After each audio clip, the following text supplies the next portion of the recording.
Hello, I'm David Kerr, Professor of Cancer Medicine at the University of Oxford, which you can see behind me, the so-called Dreaming Spires. I apologise for not being with you live. I'm actually in the air on my way to China. We have a strong collaboration between Oxford and a number of leading Chinese medical schools, and they're very interested in developing relationships to see how we can improve cancer control and learn from each other. So, as you would imagine, an important meeting, but I apologize again for not being present, particularly to my dear friend Ahmed, who put so much of himself into organizing these fantastic seminars.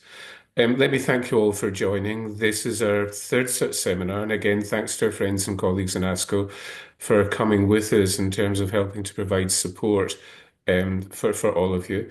The title of the webinar today is an overview on scientific, resource-saving, and better value cancer treatment approaches. This is something which is dear to the heart of Ahmed, myself, and many of the senior colleagues who are gathered around the table today. And I guess what we would like to do is to encourage each of you to be game changers and to work with us. The messages that we hear today, the fantastic colleagues that we have who will be lecturing, we would like to share the ideas and concept that we develop together as widely as possible within your own networks, and of course provide your own feedback. There's nothing better than us um, working with you, getting you an idea so that we can work together to disseminate and to move these forward. We've discussed before the concept of better value healthcare, specifically better value cancer care. And better value does not mean inferior.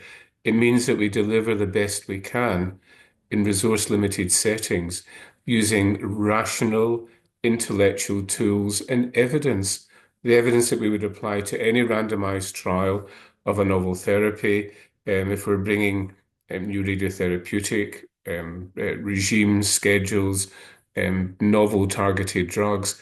The evidence underpinning our ideas around better value cancer care are equally as strong. So, welcome to this third in the series of these important webinars.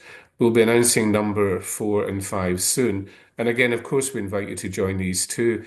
And Ahmed and I again share, it's interesting being that tiny bit older, all of the young clinician scientists listening today are brought up in molecular biology and molecular genetics, on understanding in detail some of the cellular pathways that are involved in driving carcinogenesis.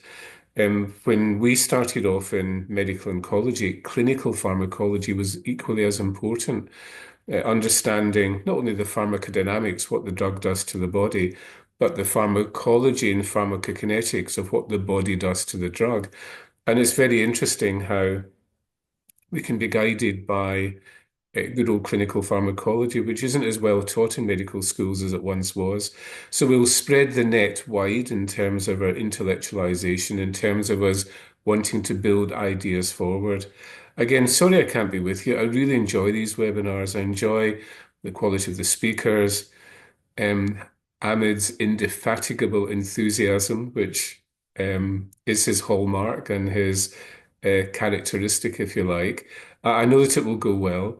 We will be, for those who attend, we'll be signing certificates of attendance and making these available soon. I promise that. But again, work with us, contribute your ideas, your own thoughts, and we look forward to that. Thank you very much indeed again for attending. And in our next webinar, I hope to see you then. Thank you very much.